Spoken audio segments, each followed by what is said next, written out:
The silence in my multi-million-dollar mansion was the most painful sound I knew, a constant, crushing reminder that my two beautiful 4-year-old twins had never taken a single step. Then, a strange maid arrived, convinced that dirt from the garden held the secret to walking. The silence was the most expensive thing I owned. My mansion, a sprawling testament to my success in the tech world, was designed by a world-renowned architect to be a sanctuary of peace. But the silence I'd paid millions for had become a source of torture.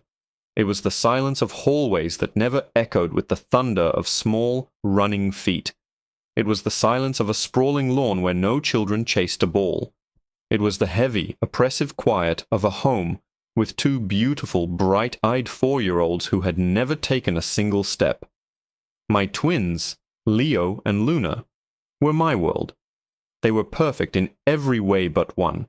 Their legs, which should have been strong and sturdy, were like beautiful, useless ornaments. They could crawl, they could sit up, they could laugh until their little bodies shook, but they couldn't walk. They couldn't even stand on their own. We had seen every specialist money could buy, from neurologists in Zurich to physical therapists in Boston. The diagnosis was always the same frustrating, infuriating conclusion: idiopathic hypotonia, low muscle tone with no known cause. There was nothing physically wrong with their spines, their muscles, or their nerves. They just couldn't. My wife, Alara, had retreated into a shell of quiet despair. She managed their schedules, their appointments, their specialized diets, but the light in her eyes had dimmed. I buried myself in work, throwing money at the problem as if I could build a staircase of $100 bills to a cure. We had in-home nurses, state-of-the-art leg braces, and a playroom that looked more like a pediatric rehabilitation center. Nothing worked. The nannies and maids came and went. Most couldn't handle the oppressive sadness of the house, the quiet tragedy that permeated every polished surface. That's why, when our agency sent over a new maid, I barely looked at her application. Her name was Maria. She was older, maybe in her late 50s, with hands that looked like they had spent a lifetime working the earth, not dusting fine china. She was from a small, unnamed village in a country I'd only seen on a map. Her English was broken, but her eyes were not. They were dark and intelligent, and when she first saw Leo and Luna in their custom-built chairs, she didn't offer pity. She just nodded slowly, a strange, knowing look on her face that I couldn't decipher. For the first few weeks, she was just a ghost in the house, efficient, quiet, and meticulous. But then I started noticing oddities, little things that didn't fit. She would leave the twins' bedroom window wide open for exactly 10 minutes at sunrise, even in the chill of early autumn, murmuring something in her native tongue to the morning air. I once found a small woven pouch of what looked like dried herbs and pebbles tied to the leg of Luna's crib. I almost threw it out, but something stopped me. The strangeness escalated. One afternoon I came home early and heard a sound I'd never heard in my house before. A low, rhythmic humming. It wasn't a familiar song. It was a monotonous, melodic chant. I followed it to the playroom. Maria was on the floor with the twins.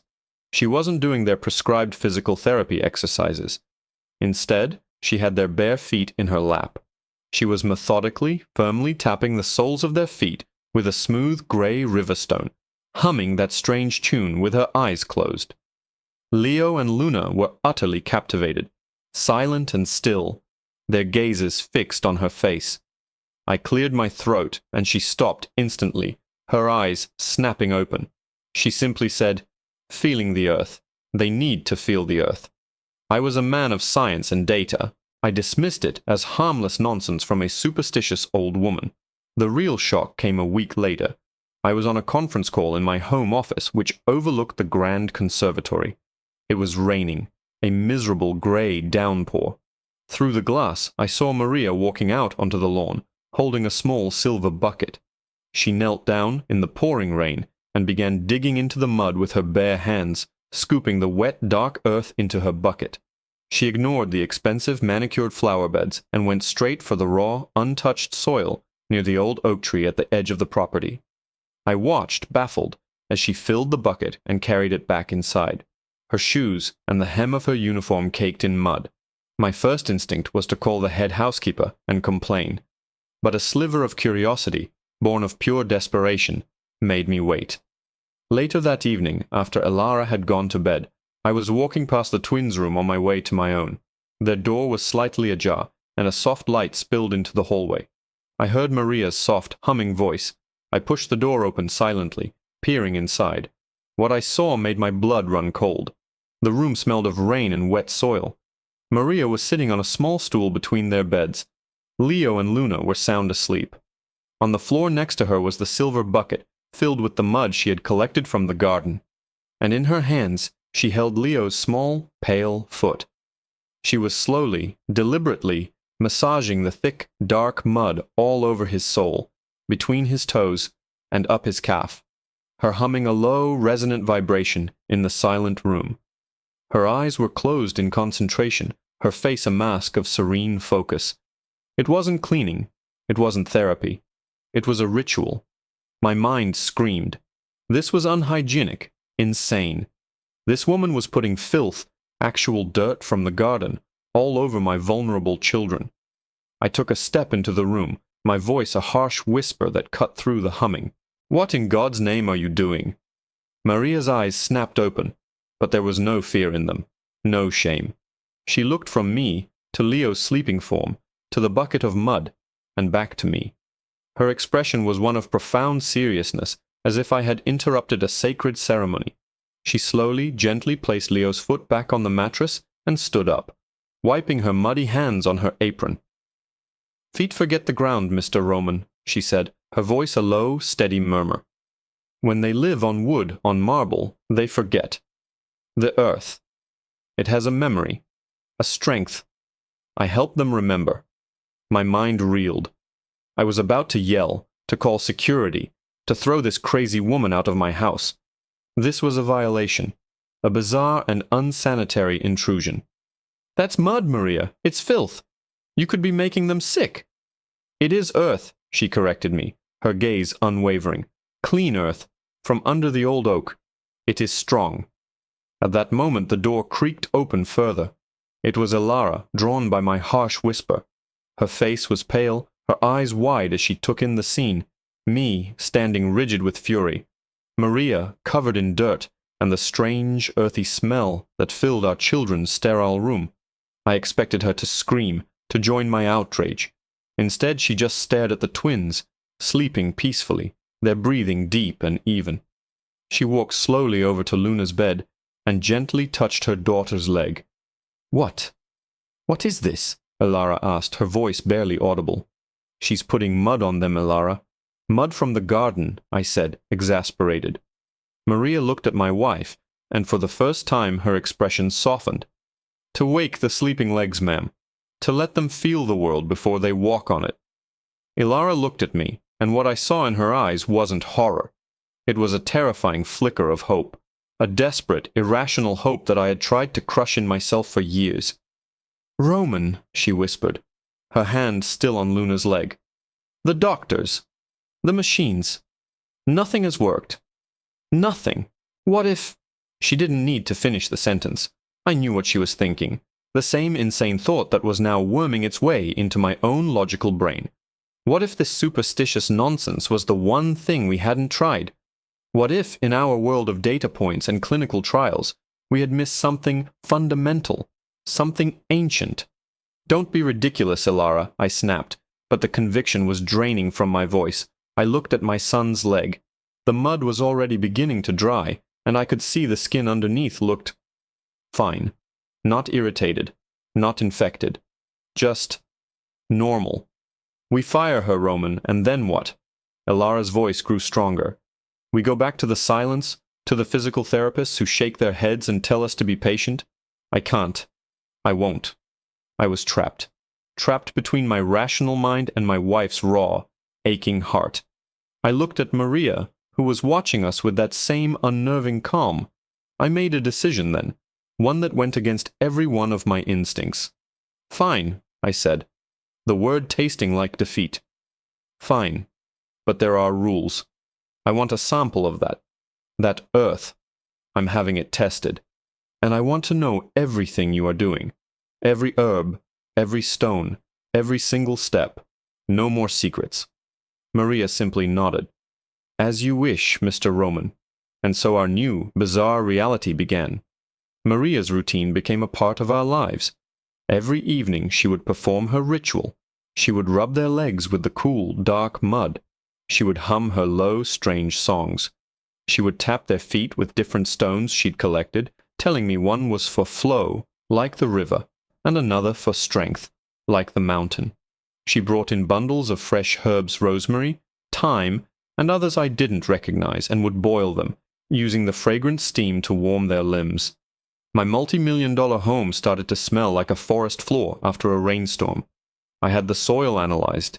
It was just soil, rich in minerals, yes, but nothing medically remarkable. I installed a discreet camera in the twins' room, and I would watch the feed for hours in my office, trying to make sense of the nonsensical. For a month, nothing changed. Leo and Luna were still the same happy-crawling children they'd always been. Ilara watched with a desperate, patient faith. I watched with a scientist's skepticism, waiting for the experiment to fail. Then, one afternoon, the physical therapist was working with Luna. She was doing the usual stretching exercises. Out of nowhere, Luna, who had always been placid during her sessions, let out a frustrated cry and kicked her leg out, knocking the therapist's hand away with a force that made the woman gasp. She looked at me, eyes wide. Did you see that? The power in that kick. I've never felt that before. It was a tiny thing, a flicker, but it was the first new data point in years. The true moment, the one that shattered my reality, came 2 weeks later. We had a routine follow-up with Dr. Alastair Finch, the country's leading pediatric neurologist. He was a man who believed only in what he could measure. He'd run every test imaginable on the twins since they were born. He started the examination as he always did, with their reflexes. He took his little rubber hammer and tapped Leo's knee, just below the patella. Normally the response was sluggish, a faint, sad twitch. But this time Leo's leg shot out, straight and hard, with a perfectly normal, powerful reflex. Dr. Finch blinked. He frowned, adjusted his glasses and tapped again. The leg kicked again, just as strong. A stunned silence filled the sterile white room. He moved to Leo's other knee, then to his ankles, tapping away. Each time the response was crisp, immediate, powerful. He looked up at Ilara and me, his face a mask of utter bewilderment. "This is impossible," he stammered, looking from his notes to my son's legs and back again. 6 months ago, his deep tendon reflexes were barely a 1 out of 4. Today, they are a 3, a 4. They're completely normal. In fact, he paused, tapping Leo's ankle one more time, watching the foot flex sharply. They're almost hyper-responsive. Medically, this shouldn't be happening. Mr. and Mrs. Sterling, what on earth have you been doing? I looked at Ilara, a silent, frantic conversation passing between us in a fraction of a second. How could we possibly explain this?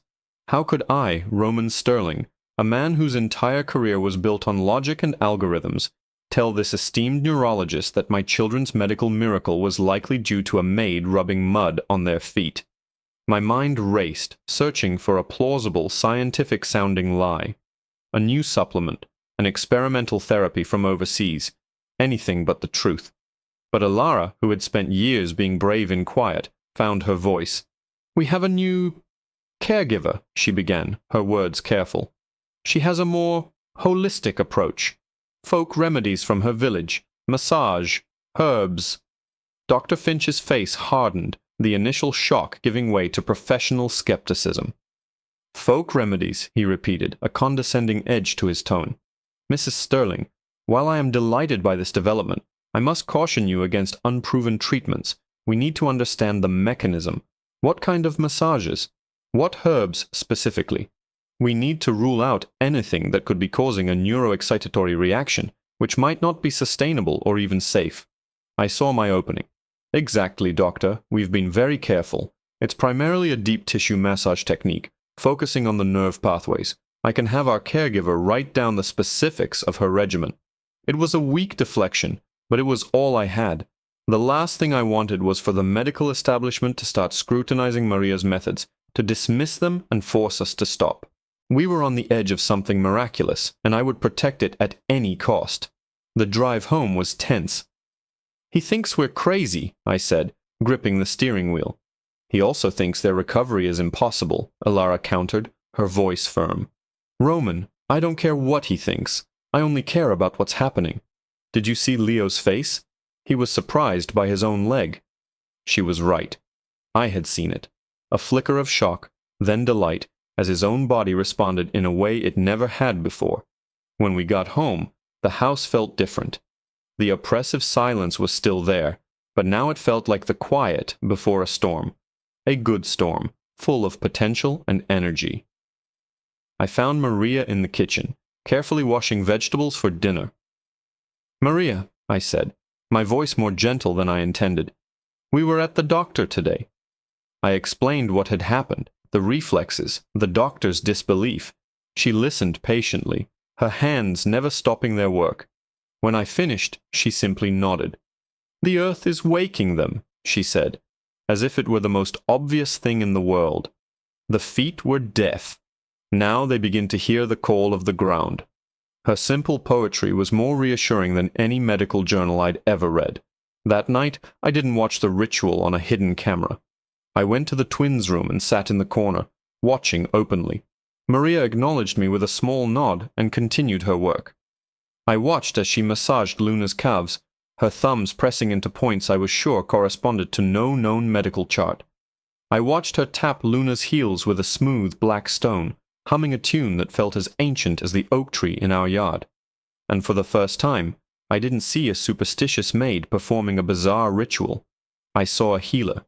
I saw a woman channeling a kind of wisdom my Ivy League education could never provide. The changes started coming faster after that.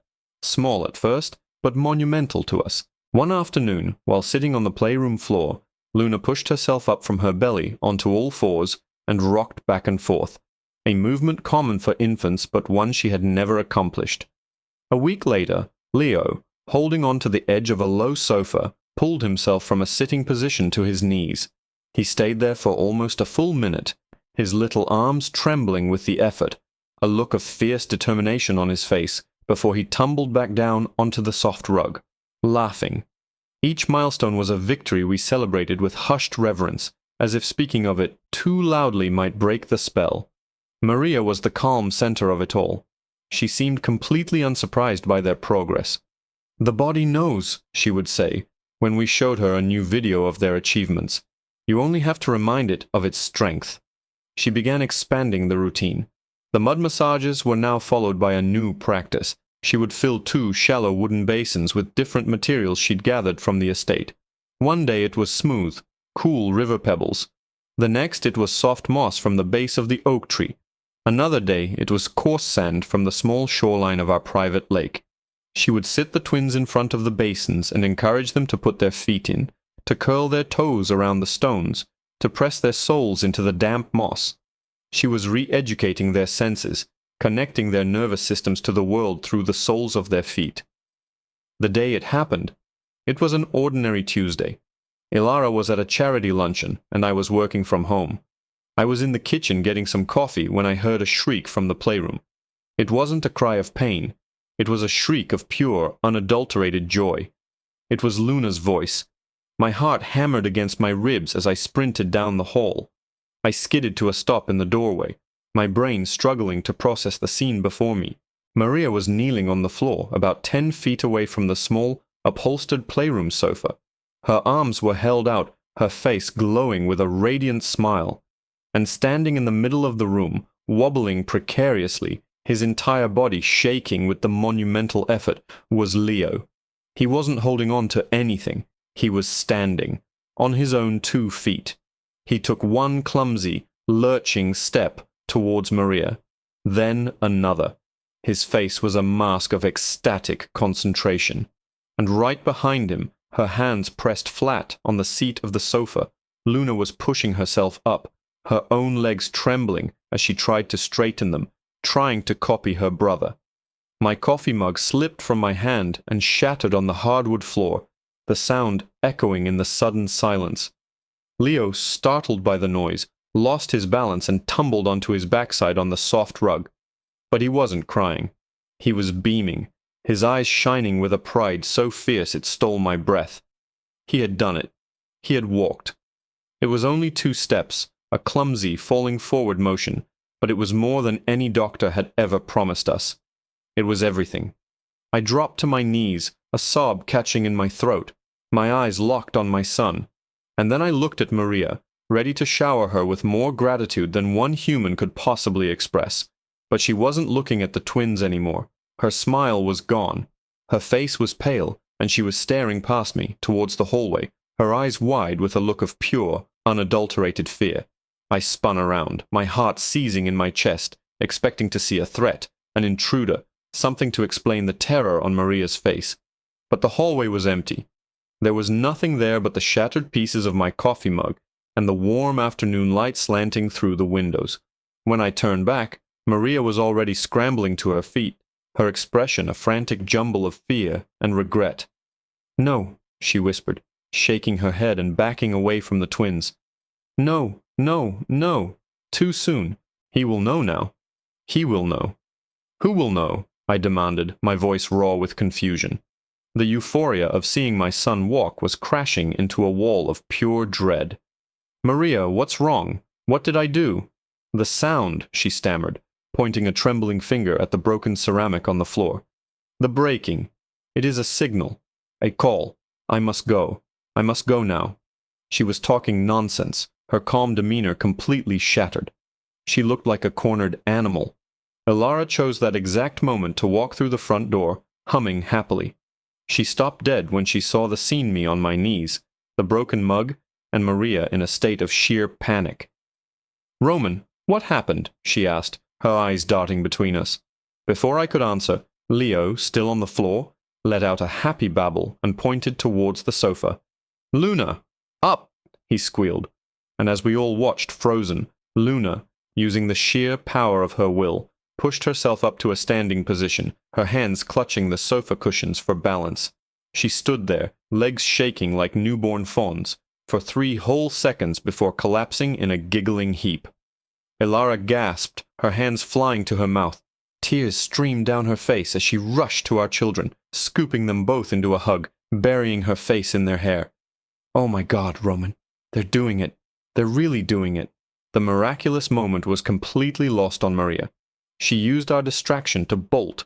She ran past us out of the playroom and down the hall. I stood up, shouting her name, but she didn't stop. She ran out the front door, leaving it wide open, and disappeared down our long, winding driveway. I stood there, utterly bewildered. 1 minute I was witnessing a miracle. The next, the woman responsible for it had fled in terror. Elara, finally looking up from the children, was just as confused. "Where is she going?" That night, for the first time in their lives, Leo and Luna fell asleep exhausted from a new kind of physical exertion. Elara and I sat in the cavernous living room, the silence now filled with 1,000,000 questions. I called the agency that had sent Maria. They had an address for her, a small apartment in a low-income part of the city. They were as confused as I was, saying she had been a model employee with no issues. The next morning I drove to the address. It was a run-down building, a world away from my gated estate. I found her apartment and knocked. There was no answer. I knocked again, louder this time. "Maria? It's Roman Sterling. Please, I just want to talk." Finally, the door opened a crack, held by a chain. Her eye, filled with fear, peered out. "Please, Mr. Roman, you must go. It is not safe for you. For your children." "I don't understand," I pleaded. "You've given my children a gift I can never repay. Why did you run? Who is this he you're afraid of?" She hesitated, then sighed, a sound of profound weariness. She unlatched the chain and opened the door. Her small apartment was bare, with a few packed bags on the floor. She gestured for me to sit. "In my village," she began, her voice low and heavy, "there are families who carry a gift. We are connected to the earth. We can feel its energy. We can use it to heal what is broken, to wake what is sleeping. It is a gift passed down from mother to daughter for generations." She paused, looking at her hands. "But every gift has a price. My husband. He came from a family with a different kind of power. A darker kind. He saw my gift not as something to heal, but as something to be sold. To be controlled. He wanted me to use it for powerful men, to make their racehorses run faster, their fighting dogs stronger. When I refused, he became a monster. I ran from him, years ago. I came here, where I thought he would never find me. I took a new name. I tried to live a quiet life. How would he find you? I asked, my blood running cold. Our gifts have signatures, she said, struggling for the right words. A great healing, a sudden awakening like your children's. It sends out a ripple, a vibration he can feel. The sound of the breaking glass was like a shout in a quiet library. He will know I am here, and he will come for me. But worse, he will see your children. He will see their potential, this pure thing I have awoken in them, and he will want it for himself. Everything clicked into place. Her secrecy, her strange rituals, her sudden terror. It wasn't superstition. It was self-preservation. What can I do, Maria? I asked. I'll hire security. I'll protect you. You can't just run forever. A sad smile touched her lips. Your men with guns cannot stop a man like him. But there is one thing you can do. You must continue what I started. You saw what I do. The earth, Mr. Roman. The stones, the moss, the mud. You must keep them connected. Do not let them forget the feeling of the world beneath their feet. That connection is their strength now. It is their protection. He cannot touch what is truly grounded. I left her apartment that day, a changed man. I transferred a sum of money into her account that would allow her to disappear and live comfortably for the rest of her life. It was a pitifully small payment for the miracle she'd given me. I never saw her again. We followed her instructions to the letter. We ripped out the expensive Italian marble patio and replaced it with a sprawling garden of soft grass, smooth stones, and a custom-built mud pit. The twins' playroom was filled with basins of sand and soil. Every day, Ilara and I would take them outside, barefoot, and we would do what Maria taught us. We helped them remember. Today, Leo and Luna are 7 years old. They run, they jump, they climb the old oak tree with a fearless energy that brings tears to my eyes. They are strong and healthy, and no doctor can explain their recovery. Sometimes late at night, I wonder about Maria's husband, about the darkness she ran from. But then I watch my children chase fireflies across the lawn, their bare feet pounding against the cool, damp earth, and I know Maria gave them more than the ability to walk. She gave them roots. She grounded them in a power that no darkness could ever touch. The silence in my house is gone forever, replaced by the constant, joyous thunder of their running feet, and it is the most beautiful sound in the world.